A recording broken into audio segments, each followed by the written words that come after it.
మళ్ళీ వస్తాను మీ దగ్గరికి. రవిచరణ్ గారు, కేజ్రీవాల్ని అరెస్ట్ చేసినటువంటి 32 పేజీల రిమైండ్ రిపోర్ట్లో సుమారు 18,000 పదాలు అనేటటువంటిది మెన్షన్ చేయడం జరిగింది.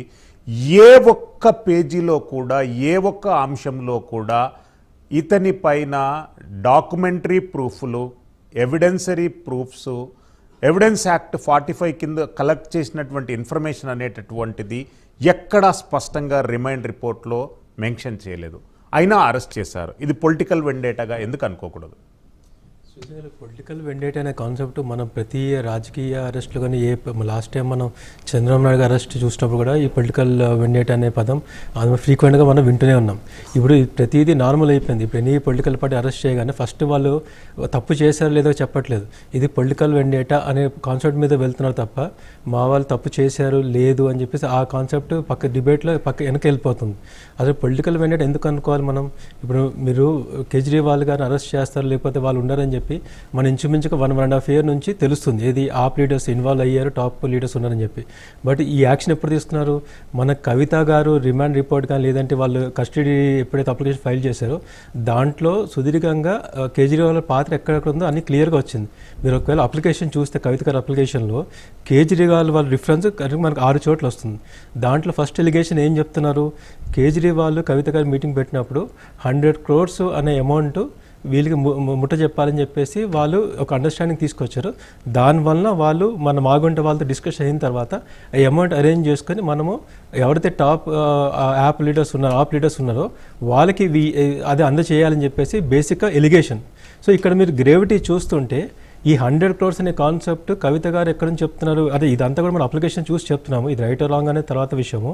ఈ బేసిస్ అప్లికేషన్ బేసిస్ చూసుకుంటే ఏంటంటే ఈ 100 crores అనే పదం డిస్కషన్ ప్రైమా ఫేస్గా ముందు వచ్చింది. ఆప్ గవర్నమెంట్ టాప్ బాస్ కేజ్రీవాల్ గురించి కవిత గారు డిస్కషన్ వచ్చింది. సో అక్కడ నుంచి మీరు గ్రేవిటీ చూస్తే అందుకే వాళ్ళు కింగ్ పిన్ అనే పదం వాడుతున్నారు.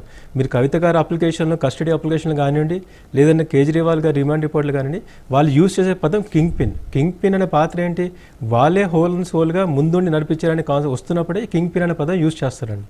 సో దాని ప్రకారం చూస్తుంటే ఎలిగేషన్స్ బట్టి మనం చూస్తుంటే ఈయన కూడా ముఖ్య పాత్ర పోషించారని అనుకుందాం. సో దీన్ని పొలిటికల్ వెండేట్ అని అనుకోవడం కూడా నేను పూర్తిగా సహకరించి. ఎందుకంటే తప్పు చేసిన తర్వాత ఎవరైనా బాధ్యులు ఎవరైతే ఉన్నారనుకోండి వాళ్ళ కాన్సిక్వెన్సెస్ ఫేస్ చేయాల్సింది.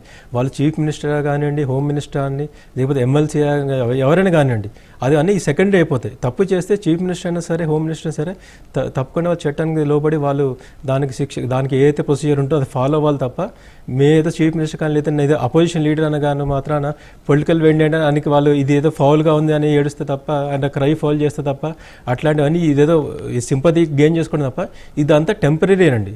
ఇప్పుడు అట్లా అనుకుంటే ఇప్పుడు వాళ్ళు సుప్రీంకోర్టు ఫస్ట్ అప్లికేషన్ ఫైల్ చేశారు, వాళ్ళు విత్డ్రా ఎందుకు చేస్తున్నారండి? వాళ్ళకి అర్థమైపోయింది ఇక్కడ కాదు మన లోవర్ కోర్టులో వెళ్ళాలని చెప్పి అంతమంది పెద్ద సీనియర్ కౌన్సిల్ పెట్టుకున్న తర్వాత కూడా వాళ్ళు లాస్ట్ మూమెంట్ స్ట్రాటజీ ఎందుకు చేంజ్ చేసుకున్నారు?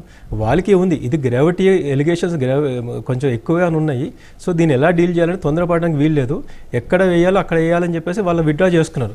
సో మీరు ఆ గ్రావిటీ ఆఫ్ అఫెన్సెస్ ఎలిగేషన్స్ చూస్తుంటే ఇక్కడ ఏదో ఇష్యూ అయితే ఉంది, ఇది సింపుల్ సెటర్గా పొలిటికల్ వెండేటా అనేది తీసి పాడటం అయితే వీల్లేదండి. ఎస్, ముప్పాల సుబ్బారావు గారు, ద వర్డ్ కింగ్ పిన్ అనేటటువంటిది ఇండియన్ లా